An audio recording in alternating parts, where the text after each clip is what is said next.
Okay, let's see how we can make use of this idea of that Parcus had, that there was a relationship between right angled triangles, the sides of right angled triangles. So let's start with this red.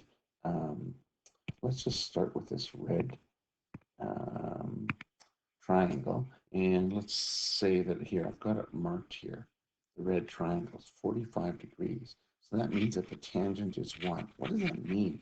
Well, that means that um, if the opposite is going to be 1 if the adjacent is 1. So in tangent, you always know um, that the adjacent is going to be 1. So if this is 45 degrees, and if this is 1, that's going to be 1. If this is 18, that's going to be 18.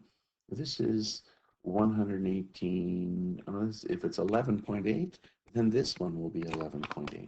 And you did that in the very first exercise that we did in this unit when you found the height of the tree. So let's take a look um, at this green triangle.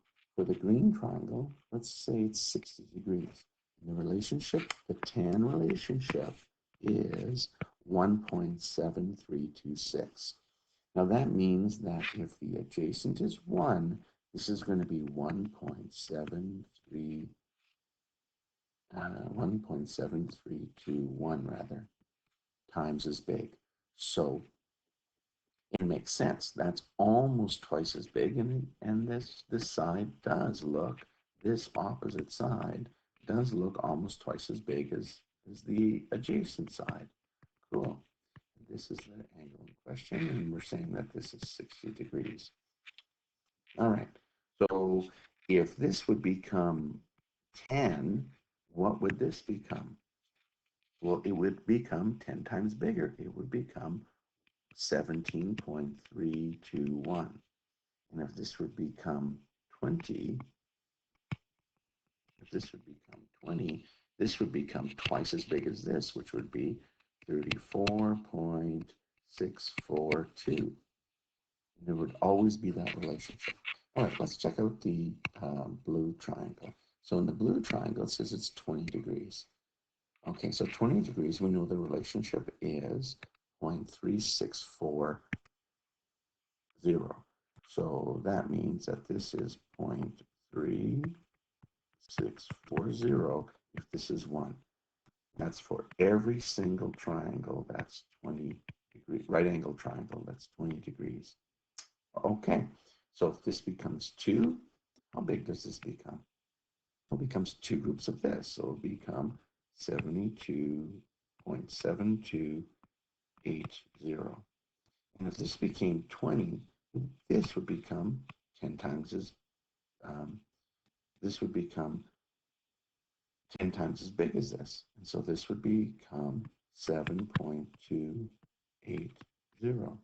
It's still a much smaller than what the adjacent is. All right, so let's apply this to actual problems that you have to work with.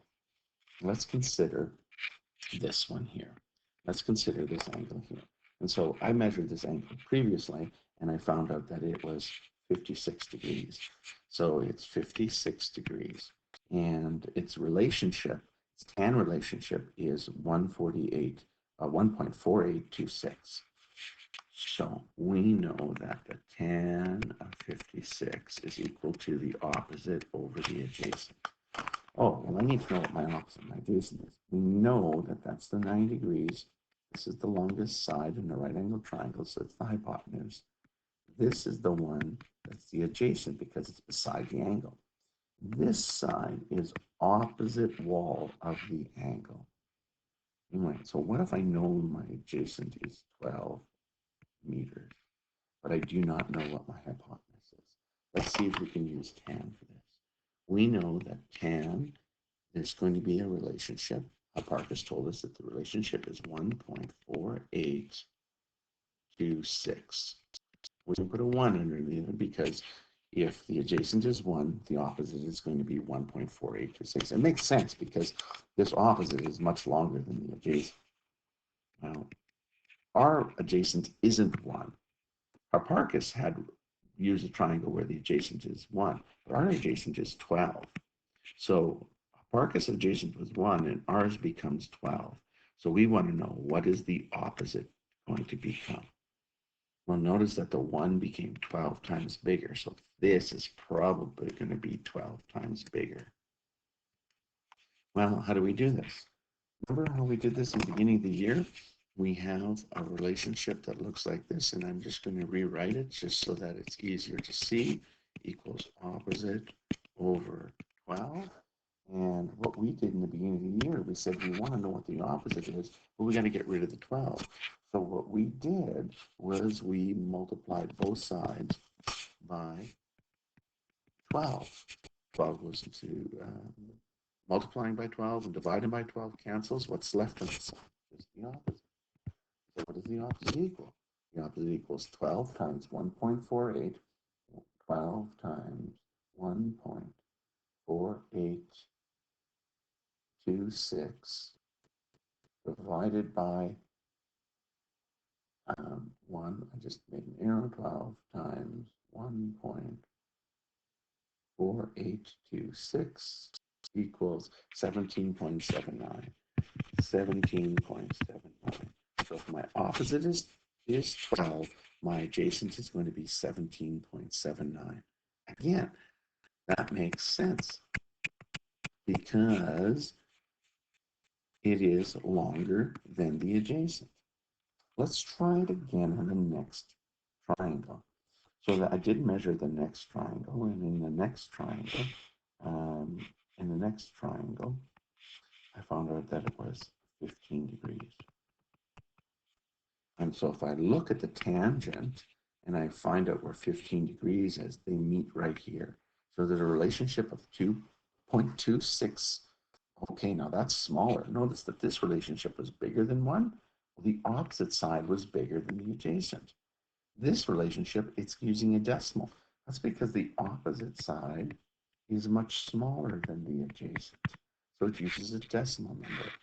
And in this case, 15 degrees is, the tan of 15 degrees is 0.2679. So we write tan of 15 degrees is equal to opposite over adjacent. And we know that the tan is 0.2679 is equal to, if we know that the adjacent is 25, let's just use that as a number. And now what can we find out what the opposite is? Well, let's find out. If this is opposite, we don't know. Adjacent is 25.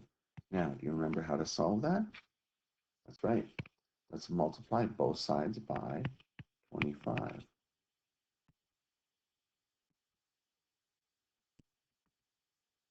25 times 0.2679. Let's find out what that is. 0.2679 times 25 equals, hey, that makes sense. I ended up getting 6.69. 6.69. That 9 wouldn't, there it is. 6.69. Well, that makes sense. This is still a lot smaller than this. Cool. All right, now try some on your own.